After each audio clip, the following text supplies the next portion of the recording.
नमस्कार। हमारा प्रयास, हमारी चाह, कृषि ज्ञान विज्ञान से सुगम हो खेती की राह। किसान भाइयों, बहनों एवं दर्शकों, आप देखना शुरू कर चुके हैं आपका पसंदीदा कार्यक्रम पूसा समाचार। पूसा समाचार के इस अंक में मैं डॉक्टर प्रवीण उपाध्याय, वैज्ञानिक सस्य विज्ञान संभाग, एवं मैं डॉक्टर सुनीता यादव, वैज्ञानिक पर्यावरण विज्ञान, पूसा संस्थान की ओर से सभी दर्शकों का पूसा समाचार में हार्दिक स्वागत करते हैं। आज हम दर्शकों को फूल गोभी में समसामयिक कृषि कार्यों एवं टेरेस गार्डनिंग की तकनीकी जानकारी देंगे। आगे बढ़ने से पहले आप सभी से अनुरोध है कि हमारे संस्थान के चैनल को आप जरूर सब्सक्राइब करें और बेल आइकॉन दबाना न भूलें, ताकि हमारे यूट्यूब चैनल पर अपलोड किए गए सभी वीडियो के नोटिफिकेशंस आप तक शीघ्र पहुंचे। हमारे लिए बहुत ही हर्षोल्लास का विषय है कि देश के विभिन्न हिस्सों से आप लगातार खेती किसानी से जुड़ी समस्याएं हमारे व्हाट्सएप नंबर 9560297502 पर भेज रहे हैं, जिसका समाधान हम पूसा व्हाट्सएप सलाह सेगमेंट में आपसे साझा करेंगे। और कार्यक्रम के अंत में मौसम खबर। सब्जियों में फूल गोभी एक महत्वपूर्ण फसल है, जिसे वर्ष भर उगाया एवं खाया जाता है।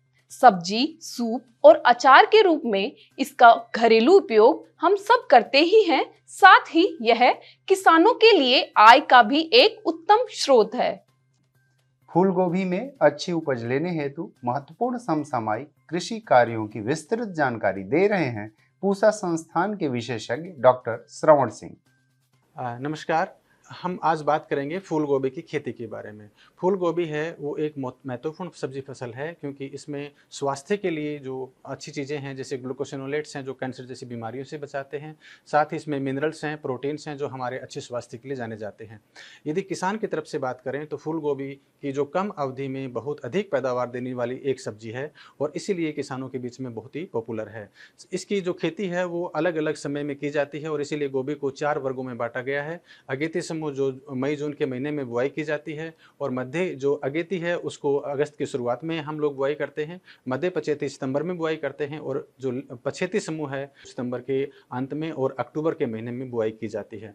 यदि इनमें जो अभी बुआई का जो समय है सितंबर का महीना है, इसमें मध्य पछेती और थोड़े दिन बाद में जो पछेती समूह की बुआई होगी उसमें उन्नत किस्मों की बात देखें तो किसान भाइयों से सलाह दी जाती है कि वो जब भी कोई किस्म लें उससे ये ज़रूर जानकारी उसके बारे में लें कि वो इस समय बुआई के लिए उचित है या नहीं। कहीं अगेती फूल गोभी को यदि अभी लगा देंगे तो उसमें फूल छोटे बनेंगे, उसमें रेशे आ जाएंगे तो बाजार भाव उसका नगण्य हो जाएगा। यदि बात करें हम उत्तम किस्मों की इस समय बुआई के लिए तो पूसा पोसजा और पूसा सुक्ति 2 अच्छी उन्नत किस्में हैं जो भारतीय कृषि अनुसंधान संस्थान ने निकाली हैं। साथ ही एक पालम उपहार है जो पालमपुर एग्रीकल्चर यूनिवर्सिटी से मिलती है, वहाँ से भी ले सकते हैं।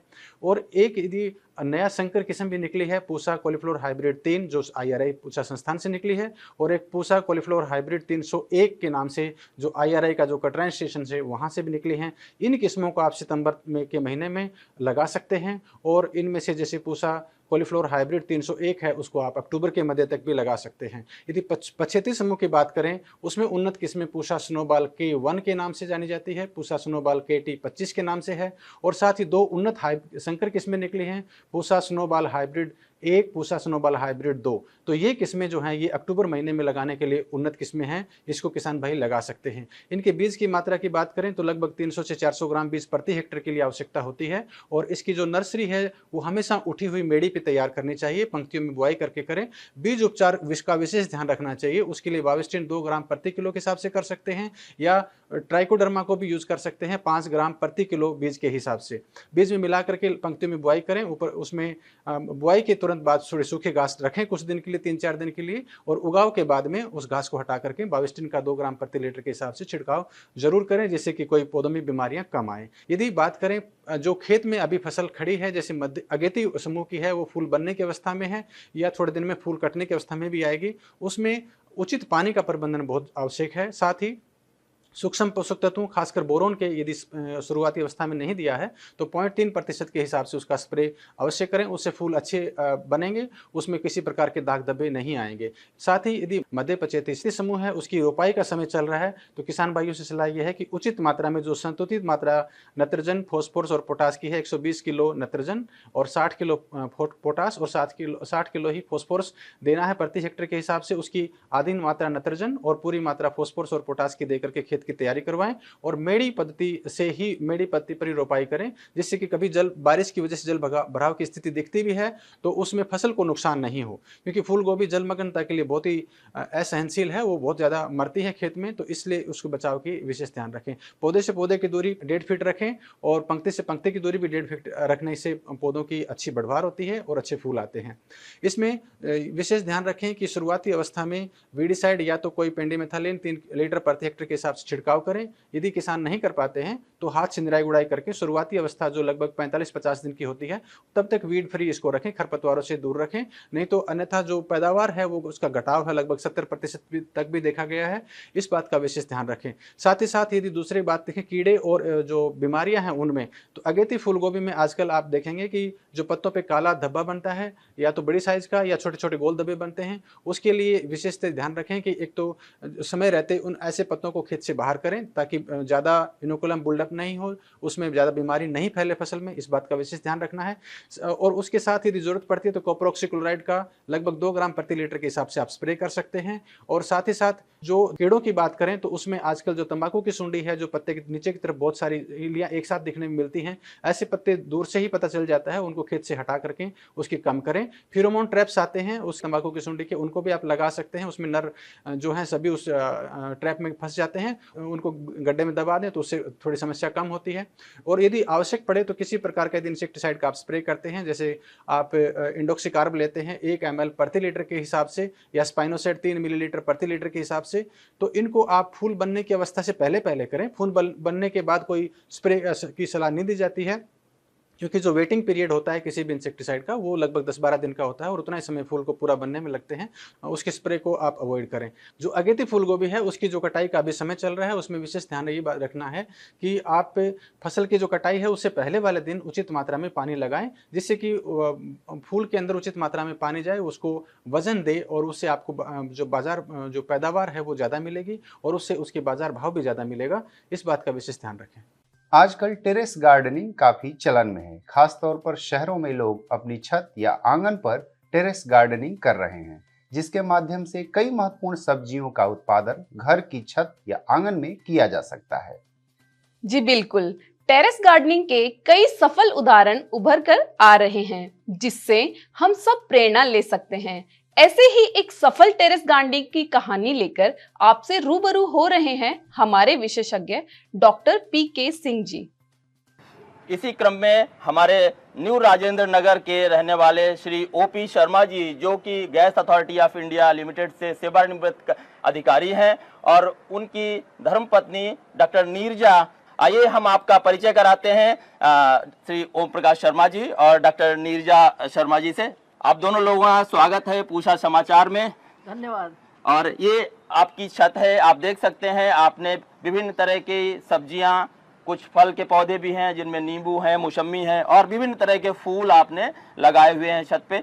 तो शर्मा जी, मैं आपसे एक सवाल पूछना चाहूँगा कि ये प्रेरणा जो थी आपको कैसे मिली कि आप बागवानी की तरफ अग्रसर हों? एक्चुअली शुरू से हमारे पिताजी आर्मी में थे, तो वहाँ से हम लोग को घर में ऐसी जगह मिली कि भाई जगह होती थी, वहीं से एक शौक़ पैदा हो गया बचपन से ही कि ये गार्डनिंग करनी है और अच्छा लगता है, टाइम बढ़िया पास होता है, एक बहुत अच्छी हॉबी है। लेकिन जब रिटायर होने के बाद और क्या करना है, तो इसमें जीवन बड़ा व्यस्त रहता है और बड़ी खुशी भी होती है जब ये फूल पौधे और कोई फल निकलता है तो अच्छा लगता है। बिल्कुल, आपने बहुत सही कहा। एक तो समय का अच्छे से उपयोग हो जाता है और हमने देखा है कि बागवानी जब आप करते हैं तो आप शारीरिक रूप से सक्रिय भी रहते हैं और उसके साथ साथ आपकी सुरक्षित सब्जियां, दिल्ली जैसी जगह पर आपको सुरक्षित सब्जियां और ताजी सब्जियां आपको आपके टेरेस से प्राप्त हो जाती हैं। इस समय जैसा आप लोग जानते हैं कि जो सर्दी की मौसम की सब्जियां थी वो लगभग समाप्ति की ओर हैं। अभी हालांकि टमाटर, बैंगन, मिर्ची काफ़ी हद तक चल जाएंगे। कुछ फूल गोभी और पत्ता गोभी हैं जिनको भी आप आगे इस्तेमाल में ले सकते हैं, जो कि फल देते रहेंगे। लेकिन इस समय आ गया है मौसम नई जायद की सब्जियां लगाने का, जिसमें आप देख सकते हैं कि हमारे शर्मा जी ने अभी लौकी, तरोई, करेला और ऐसी बेल वाली बहुत सी सब्जियों की बेहन जो है वो रोपित कर दी है, जो उनको आगे उपलब्ध होगी। और वो शर्मा जी, आप दूसरी चीज बताएंगे कि ये प्रेरणा तो आपको घर से मिल गई, लेकिन आपको हमारा संस्थान क्या मदद कर रहा है इसमें? एक होता है कि भाई गार्डन अच्छा चले, उसके लिए ये जरूर देखते हैं कि भाई मेहनत हम कर लेते हैं, लेकिन मेहनत से काम नहीं बनता है। उसके लिए बहुत ज़रूरी है कि कहीं से ज्ञान प्राप्त हो। तो ज्ञान प्राप्त हमको पूसा से ही मिलता है। वहाँ हम जाते हैं जब हमको ज़रूरत होती है। पौध हमको बहुत अच्छी क्वालिटी की पौध मिलती है, और कोई पूछना है कि भाई इसमें और क्या क्या करना चाहिए ताकि फूल पौधे भी बड़े खुश रहें और अच्छी तरह हमको प्रोड्यूस दें, तो वहाँ से हम ज्ञान प्राप्त करते हैं। वहाँ से हमको श्री पीके सिंह से हमको बहुत हेल्प मिलती है। इसके लिए हम उनके आभारी हैं।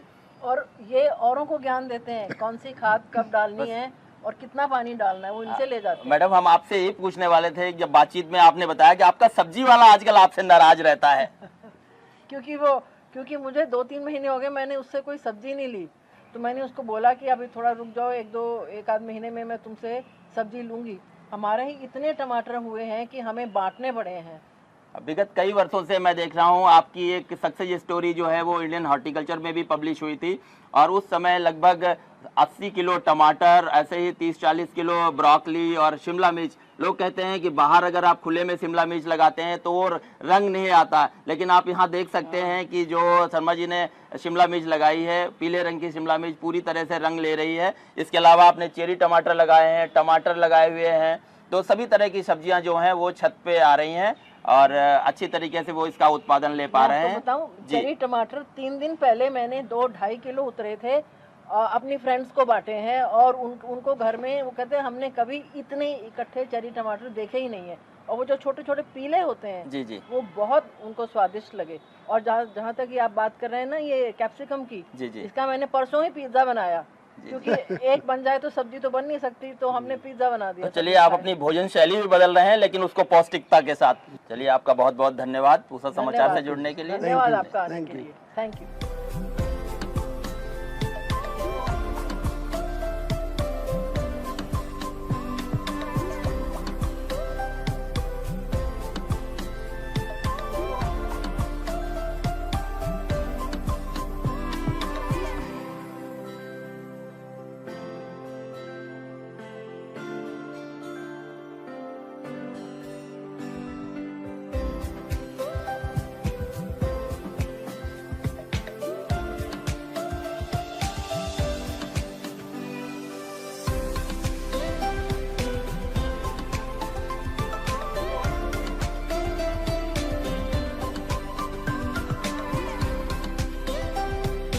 पूसा समाचार में अब समय है पूसा व्हाट्सएप सलाह सेगमेंट का, जिसमें हम आपके खेती किसानी से जुड़े प्रश्नों का समाधान बताएंगे।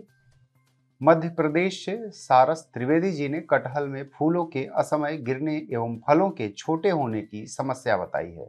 जो पुष्प गिर रहे हैं वे नर पुष्प हैं, जिनका गिरना स्वाभाविक है। यदि मादा फूल जिनकी सतह खुरदुरी होती है वे भी गिर रहे हैं तो आप बवेस्टीन की 200 ग्राम मात्रा एवं प्लेनोफिक्स की 50 मिलीलीटर मात्रा को 200 लीटर पानी में घोल बनाकर 1 एकड़ में छिड़काव करें।